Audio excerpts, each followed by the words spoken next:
If you like this video, please consider supporting me on Patreon. For just $1 a month, your name can appear at the beginning of this and many other upcoming videos. Oh, Kitana. My first husband, your father, was a fool. Jared believed that we were no better than commoners.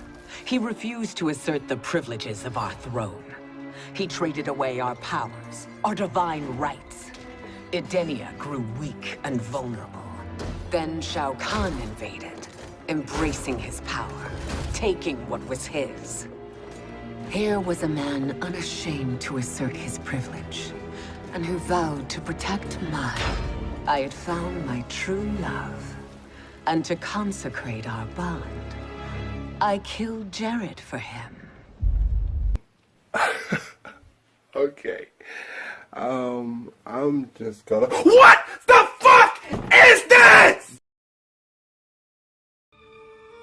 Mortal Kombat 11 is one of those video games. One that was incredibly hyped to the moon and back by its own fanbase like it was going to be the greatest entry in the series, and then universally shat on by said fanbase when it didn't meet their astronomical expectations. For a while I was on the fence about approaching this game in a review format because I wasn't exactly sure if I was the best person to talk about it. My history with the Mortal Kombat franchise is sort of mild in that I'm familiar with the series and its basic premise, but I wouldn't call myself a traditional fan. I've only ever played a small handful of games in the franchise, including ones that we should probably not speak of, but I do understand the appeal behind the franchise. It was a pretty groundbreaking series in terms of its presentation and shifting the boundaries of what kind of content can be allowed in our games by pushing the envelope with its violent nature. It's also been fairly cemented into pop culture with several TV shows, a cult classic movie, and a more recent animated straight-to-video release. It's actually done a pretty good job standing the test of time. Unfortunately, Mortal Kombat 11 might end up being the game that completely fucks up the series beyond repair. I know there are fans who aren't too fond of this modern trilogy as the new story conflicts with things that people loved about the original timeline. But now we have people who even like MK9 and 10 who really hate this entry for just how badly it messes up the series. And admittedly at first, I had a hard time understanding why.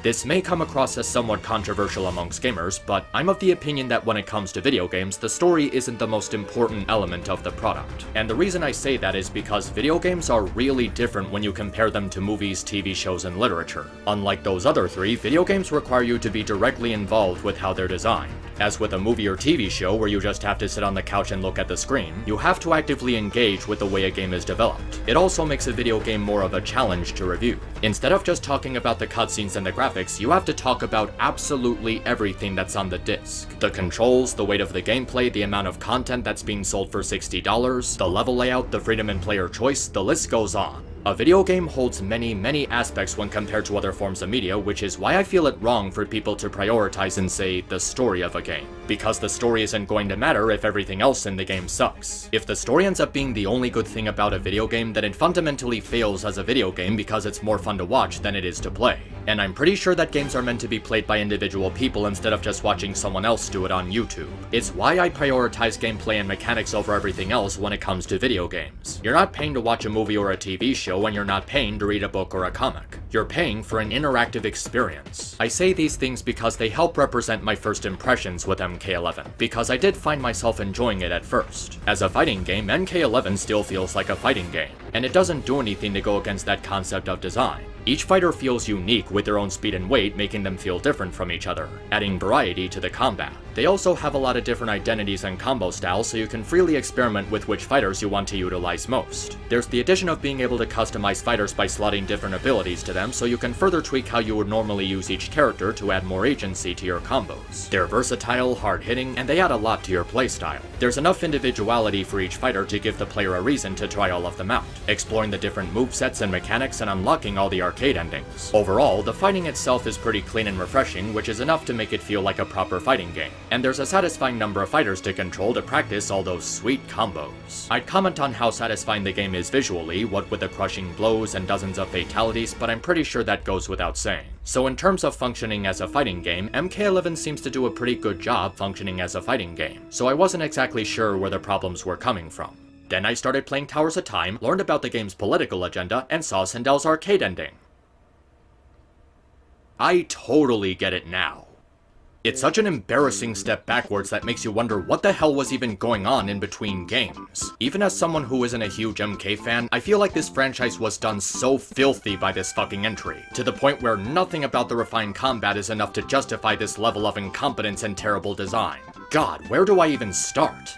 Well, how about the fact that the game was designed as a painful mobile grinding experience that was done specifically to waste your time? Every single mode in this game, including the story and the basic arcade mode, is made for the purpose of grinding to farm this in-game currency for the Crypt, or for buying stuff from the game's main menu. If you want to unlock anything in this game, you're gonna be spending countless hours doing the exact same thing over and over and over and over and over and over again. The cost of purchasing rewards is really high, and the process of earning the currency is extremely time-consuming. You accumulate souls, hearts, and especially time crystals way too slowly. And we all know that it's because the developers want you to spend actual money to purchase in-game currency out of greed. They're banking on you to be too lazy to accumulate the currency yourself, and they do this by intentionally making the rate of your currency as sluggish as possible. You don't want to spend hundreds of hours playing repetitive game modes just to get some crystals? Well, fork up $40, you fucking drone. And it might not have been so offensive if it wasn't for the fact that the rewards you get for all this trouble are fucking pathetic. Unlocks in this game range from hidden fatalities, which you can just unlock by using tokens, to brutalities, costumes, and custom items that require you to play either the shitty Tower of Times mode, or the multiplayer mode. So now you have to spend money on PlayStation Plus or Xbox Live to even unlock some costumes. Brutalities are one thing, but going through all this trouble just for some alternate costumes and gear is just a horrible chore when they don't amount to anything. For starters, the costumes are a complete scam, as there's only 4 to 5 actual different skins for each character, and they try to hide that laziness by treating each different color palette for them as completely different skins. And instead of being allowed to customize the color of these skins by yourself, you have to do a bunch of shitty tasks in order to unlock alternate color patterns for these costumes. And what makes it even worse is that they give them different levels of rarity and challenge to unlock. The black shirt Johnny Cage is supposed to be more valuable and rare than the green shirt Johnny Cage for no other reason other than it just has a different rank. And what makes it so annoying is that in spite of these color swap costumes clearly being the exact same thing, the game still treats them as unique skins from each other and forces you to complete separate game modes in order to unlock them. You want to get the platinum and purple Shao Kahn? Well, to get the platinum you have to play Tower of Times, and to get the purple you have to play AI mode. And that's only one of hundreds of examples. And there isn't even a guarantee that you'll get to unlock the stuff that you actually want, because the unlocks that are displayed in Tower of Times are insanely random. Did you miss your chance at unlocking the yellow Scarlet skin because you didn't finish the tower before the timer ran out? Well, who knows when that shit is gonna be available to you again. And then you have the gear. Now, they do try to make the gears feel different by giving them different looks, but they come with their own set of problems. They all have these slots that you have to unlock in order to customize them with upgrades, and there's way too many to go through. Leveling up these pieces of gear takes time, and there's way too many for each fighter to level up. Even if all you want is to change the look of your character, you still have to do a bunch of bullshit grinding and waiting for a particular piece of gear to be available for unlocking in the time towers. It's not even worth the trouble of unlocking them, because the visual differences between these pieces of gear are so minimal that you won't even notice them during gameplay. So when you put it all together, this game is expecting you to work your ass off for really shitty rewards, and if you don't want to work for it, you have to pay actual money up front. Yeah, because that's exactly what Mortal Kombat was in desperate need of after 27 years. Fucking microtransactions. And again, what really annoys me so much about this is that it turns every single game mode, like literally every single game mode, into a shitty grind fest. Instead of playing the arcade mode to unlock unique character endings, you're instead playing it for grinding in-game currency.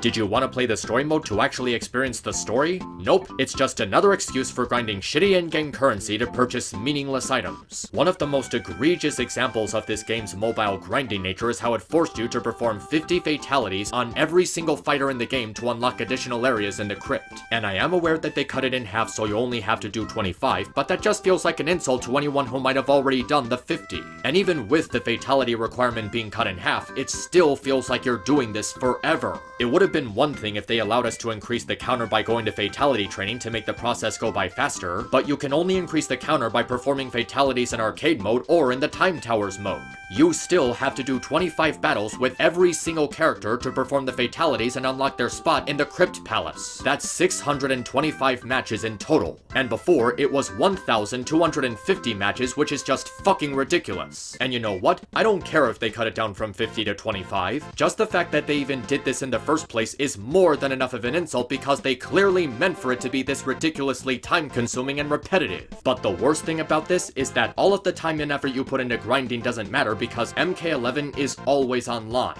meaning that you always have to be connected to the server to have access to any of your stuff. And not just your items, but multiple game modes as well. You can't do Towers of Time, the Crypt, and several other modes unless you have access to the servers. So fuck you if the internet sucks or if something is going on with their servers, you're completely locked out of a good chunk of the game until the problem is resolved. And we all know that this game's servers are gonna be shut down eventually. So at some point in the future, you're gonna be permanently locked out of any of the stuff you unlocked. This just means that all of the time you spent on grinding all of this in-game currency and unlocking all of this stuff is a complete waste of time. And if you were one of those people who actually spent real-life money on purchasing crystals, that just means you got completely fucked out of your money. 50 or 25 fatalities on every character doesn't matter. Upgrading all those pieces of gear doesn't matter. Spending all of that time on the time towers and other modes just to unlock that one skin for your character doesn't matter. Nothing you do in this game matters because everything you unlocked will be gone forever. So aside from the game making you work your ass off for shitty rewards, you're working your ass off for shitty rewards that you're not even allowed to keep. Unless you have some sort of time machine that allows you to go back to 2019 or 2020, you're just shit out of luck.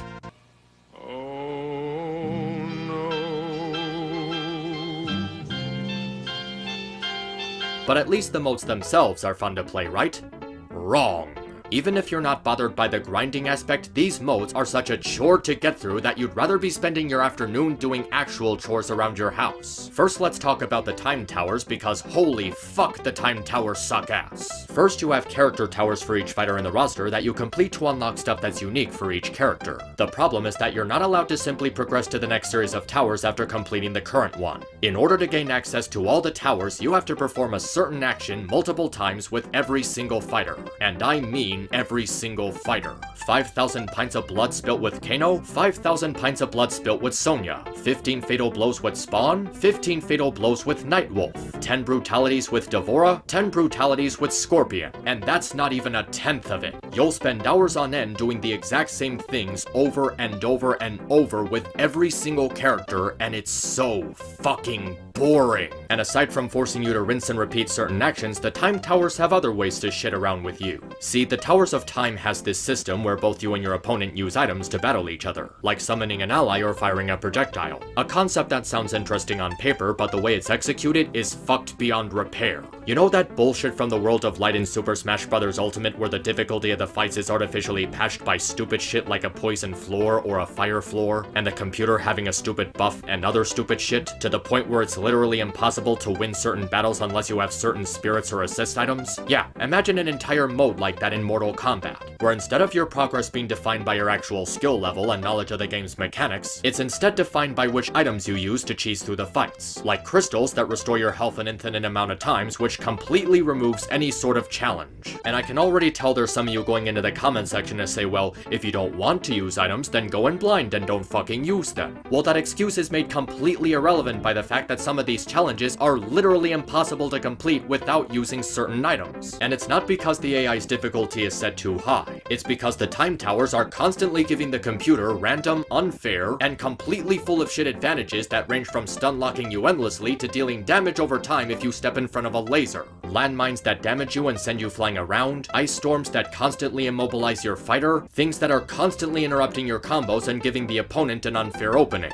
Oh, and about that always online thing, I hope nothing happens to your internet or you don't keep your game idle for too long in the middle of a tower. Because if anything happens to disconnect you from the server for even a second, the game completely shuts you out and you have to do the entire fucking tower all over again. I could make an entire separate video about everything wrong with the Time Towers mode, and even that wouldn't be enough to properly describe how bad it feels to suffer through this fucking mode. But we've got a few other modes to go over, such as the Stagnant AI Battle mode. Basically, this fight is just having the computer fight itself while you go to do something else like getting a drink or go to the bathroom. It's literally nothing but having your custom AI fight with another AI that only exists for the purpose of more shitty grinding. And I know this because they added a feature that allows you to completely fast forward through the fights. And it would be one thing if this whole watching the gameplay itself thing was exclusive to AI battle mode. Except for the fact that having your custom AI fight all your battles for you is a functioning part of every single offline mode except for the story mode. NetherRealm actually meant for the player to just watch the gameplay itself and grind itself so you can continue to participate in its mobile structure. Whatever choice you make, you're getting screwed either way. If you don't use the AI, you have to do these repetitive time tower challenges yourself, and who the hell would want to do that? If you do use the AI, you're defeating the purpose of having bought the game in the first place by just having the game play itself. And either way, the game's economy is so demanding that it'll take you an entire day just to unlock something.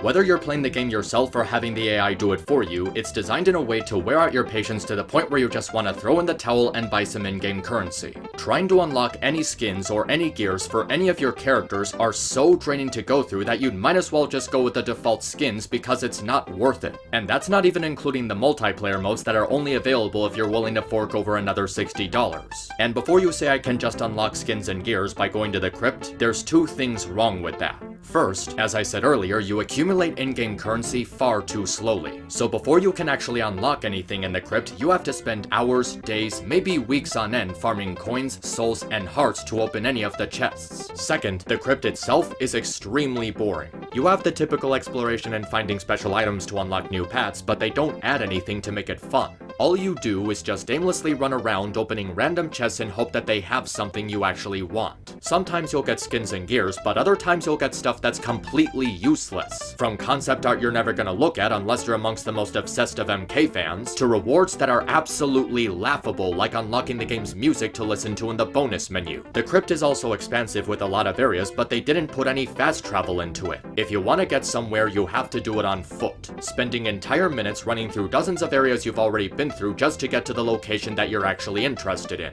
It takes way too much time, and even when you get there, you could end up running into chests that don't give you the stuff you're looking for, so it just ends up being a huge waste. Another thing that just makes the Crypt not fun to explore is all of these annoying and pointless death traps that they put in there just to constantly halt your progress. Spinning blades, swinging mallets, and spiders that set you on fire. Getting past these traps isn't too difficult, but it's a repetitive chore that you have to do it every single time you want to go through an area. And if you end up getting killed, the game just sets you back to immediately before you died. What's the point of these death traps if there's no consequences for getting killed? It feels like these death traps were just added specifically to waste your time. The worst of these traps being flame-throwing spiders that are constantly respawning after you kill them, and they creep up on you while you're opening a chest and don't give you enough time to attack or dodge them. So if a spider creeps up on you while you're opening a chest, you're forced to just sit there and watch while it sets you on fire. And the final thing that makes the Crypt so terrible the more time you spend there is that the rewards just end up feeling diluted. Between the insane prices for opening chests, the slow rate in which you gain currencies needed, chests being overly priced for shitty and meaningless items, the individuality of unlocking anything for any of the characters, and the overstuffed and crowded nature of the Crypt itself, this mode just feels like a giant exploit of the game's overall grinding system. Even with the patches that allow you to unlock stuff faster, they don't even do that much to make it faster. Oh, you get 3 hearts instead of just 1 when you do a fatality? Whoop-de shit, that's still too fucking slow. And finally, there's the story mode, which is just one of the stupidest story modes that I've played in a video game in a really long time. I'm sure a lot of people have covered the problems with the story already, but even a year later, it's still so mind-numbing as to how atrocious it is. So many dumb writing decisions, and things that rely on the characters doing stupid things for stupid reasons, and things that just feel like NetherRealm is going the extra mile to give people the middle finger, such as having Devora kill off Scorpion after she just killed off 2 fan favorites in MKX. I have no idea what the hell is up with the Devora favoritism in this new timeline, with the writers constantly treating her like she's this really important figure when we've only known her for 2 fucking games, retconning so many things from the previous games by coming out and saying she was actually there the whole time, or having her kill off 3 longtime characters to make her seem badass and cool when it's really just forced bullshit. The writers of this new timeline have such an annoying habit of shoving her in every single situation that she has absolutely no business being a part of, constantly shoving her down your throat. And for that matter, Hanzo would absolutely never allow himself to be killed like this, making one of the most notorious and vigorous characters in the franchise look like a throwaway character who's easily taken out by a random nobody. If you're going to kill Scorpion, at least have the assassin be someone more deserving or makes sense, like Bihan as revenge for killing his alive self. And I know a lot of people are gonna disagree with me on this one, but Sonya's death is really weak and a pointless attempt to make the player feel all emotional. Killing her this early in the story is really dumb, especially considering the circumstances surrounding her death.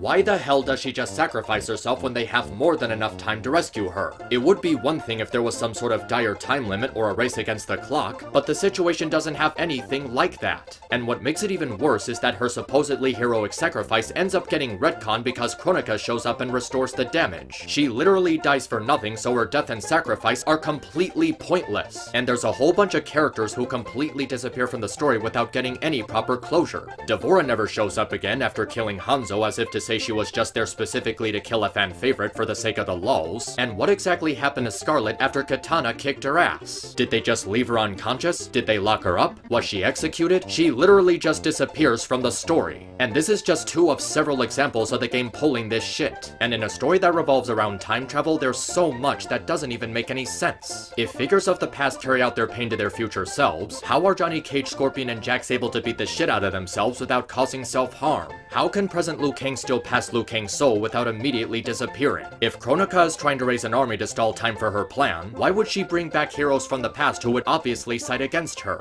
Why would she overlook this oversight in her grand scheme? Why didn't she bring back other MK villains and persuade them to side with her against the heroes? She's doing this whole bringing people out of time thing for the purpose of building her army, so why doesn't she bring back other villains for building her army? If she's after this Jinsei power so bad, why doesn't she just go back and get it herself at a point in time where there would be no one to oppose her? And if she has the power to pull people out of so many different points in time, why doesn't she summon an infinite number of Shao Kahns? There's also a bunch of characters that are completely missing from the story when they should be there. Reptile, Ermac, Takeda, Kenshi, the Revenants, where are they supposed to be? And what about past Sub-Zero? If you're going to bring back a past Scorpion, why not a past Sub-Zero? Why is present-day Eren Black completely forgotten about in favor of past Eren Black? And doesn't that retcon the timeline by establishing that he was somehow part of MK9? And what about Dark Raiden? He's a completely wasted concept as he's only there for one chapter and then he's immediately erased. Remember how they foreshadowed him as a really big deal at the end of MKX? Well, he just goes poof, never to be seen again. And not to mention the inconveniences. Like, loads and loads of inconveniences. Why isn't Cetrion using her ultimate god powers to kill everyone? She can literally transform into a giant and blast you out of orbit, and create pits of doom in the earth. So why doesn't she just do that? Why is Baraka willing to side with Katana so easily when he was highly loyal to Shao Kahn? Especially when the Tarkatans were heavily threatened by Kodo. How did Devora even escape captivity from the end of MKX? Did she do it on her own? Did Kronika do it? No time to explain that shit, we got some action scenes to get to. If the Blood Ocean is supposed to be bottomless, why do the ships use anchors? If Raiden was so cautious about using the amulet before, why is he so eager to use it against Scorpion? If the darkness inside it can take over him that quickly at any time, why is it only taking over him now? It could have happened at any other point in the story, so why wait until past Scorpion showed up? And if Raiden can easily merge himself with Liu Kang like this, why didn't he just do that in MK9? It was going to happen anyway, so why didn't you just do it back then to prevent him from dying and becoming evil? And even if you ignore all these plot contrivances and conveniences, the story still makes no fucking sense. It retcons the entire franchise by making it about time travel instead of protecting the Earth from other dimensions, something that was never even part of the story up to this point. The time travel doesn't even affect the plot 90% of the time, as only a small handful of characters are brought back and they hardly interact with their future selves anyway, so it just comes across as completely pointless. In fact, everything is made pointless because it ends with every single character and every single event in this timeline being erased. Everything we worked for in MK9 and established in MKX is now completely irrelevant because it doesn't exist anymore. No development whatsoever. And that's not even including the fact that Kronika is such a stupid-ass villain. Her motivation doesn't make any sense because she can easily just undo Shinnok's beheading. So why is this whole restarting history thing even necessary if she can just save Shinnok and easily erase Dark Raiden? She doesn't take advantage of her ability to manipulate time time to instantly defeat the heroes, and it just fucks with the entire lore by making it so that Kronika is suddenly responsible for absolutely everything. It wasn't the actions of beloved characters that set up the events of the franchise, it was all because of a time-manipulating Tilda Swinton. It reminds me a lot of the Black Zetsu retcon from Naruto, making it that some mama's boy is responsible for everything that happened in the story at the last possible moment because Kishimoto wrote himself into a corner. And when you put all these things together, there's practically no tension in the story. Nothing of interest ends up happening, nothing we care about is at stake, and none of the storylines from the previous two games are even followed up upon. It's all about time travel now, and it was implemented in the worst ways possible. And even if you can ignore the terrible story, you can't ignore any of the other bullshit that happens in this game. MK11 is so disrespectful and full of blatant insults to fans of the franchise. Not just because of the anti-consumer grinding and horrendous story, but also because of the social justice warrior propaganda injected into this game. Whether it's Jax telling people to get woke, the cringe-inducing Trump references, or that stupid nonsense about the female characters wearing revealing outfits. In a game where everyone is brutally murdering each other in horrendous and gruesome ways, your primary concern was making sure that the female characters were appropriately dressed because you don't want to upset any raging feminists accusing them of looking slutty. Oh, you can beat the shit out of a woman, rip out her spine, smash her organs, dismember her, and torture her all you want, just make sure she's properly dressed while you're doing it. And don't give me any of that it's not appropriate battle attire bullshit. If that's the route you want to go, why the hell are any of the male characters still walking around without any shirts and pants and anything to barely cover their crotch? Oh yeah, look at the way Shao Kahn and Garrus are going into battle without anything covering their bodies. Surely they're undergoing the right protection. I also find it both hilarious and sad that NetherRealms is actually trying to get you to pay $6 in order to play as Frost before completing Chapter 4. They're literally telling you that you can just unlock her for free by completing the story mode.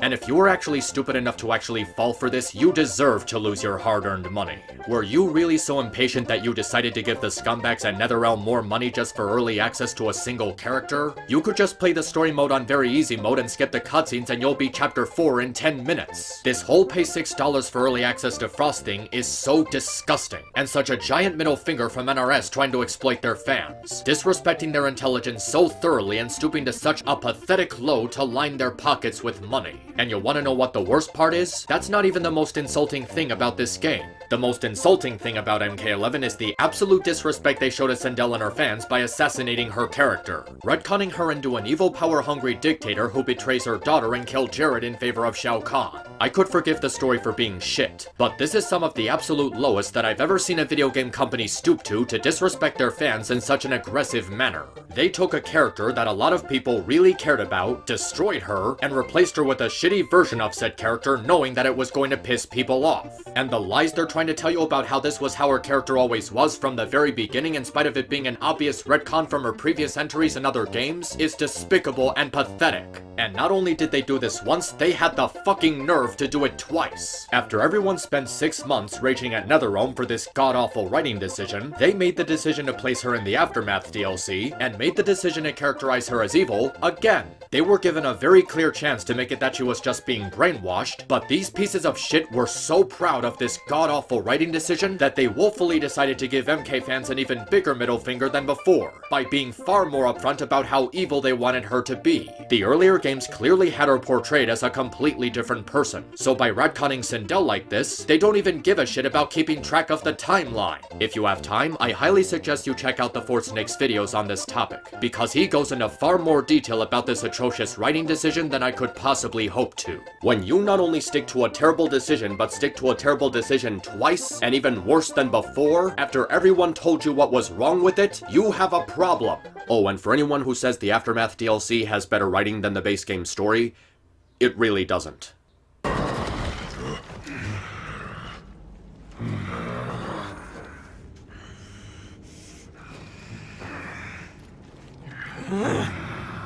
Kitana murdered your Shokan brethren. Shiva challenged her and suffered this punishment. Swear your allegiance, and I shall see her avenged.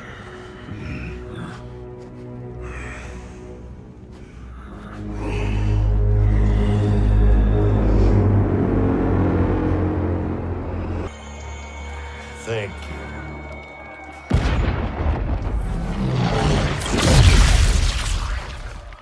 Your lies are revealed, sorcerer.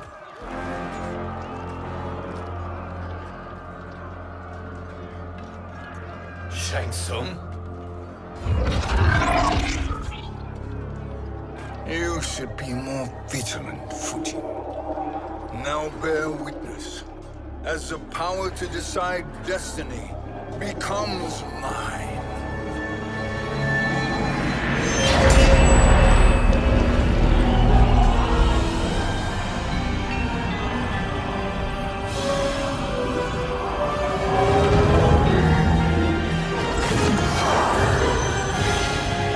I'm not even that much of a Mortal Kombat fan, and even I feel insulted by all the repulsive bullshit that happens in this game. The scummy microtransactions, forcing the player to slave through terrible mobile gaming structure, the shitty story, the disregard for the lore, expecting you to be stupid enough to pay for early access to Frost, making the game always online, rendering your progress pointless, the SJW propaganda, the horrible game modes, and fucking with beloved characters because you think you know better than the people who have actually been with this franchise for nearly 30 years. It throws away all its potential, wastes so many opportunities, and thinks so little of the Mortal Kombat fanbase that it just does whatever it wants, no matter how offensive it is. It has no replay value and gives the player no motivation to keep playing because everything about it ends up being a waste of time, both for its story and your progress being tied to servers that won't be around in the future. Mortal Kombat 11 was made as a means to rejuvenate the series and breathe new life into it, but all they did was suck all the life out of it and leave it as a rotting corpse. Congratulations, NetherRealm Studios, I never want anything to do with this franchise ever again.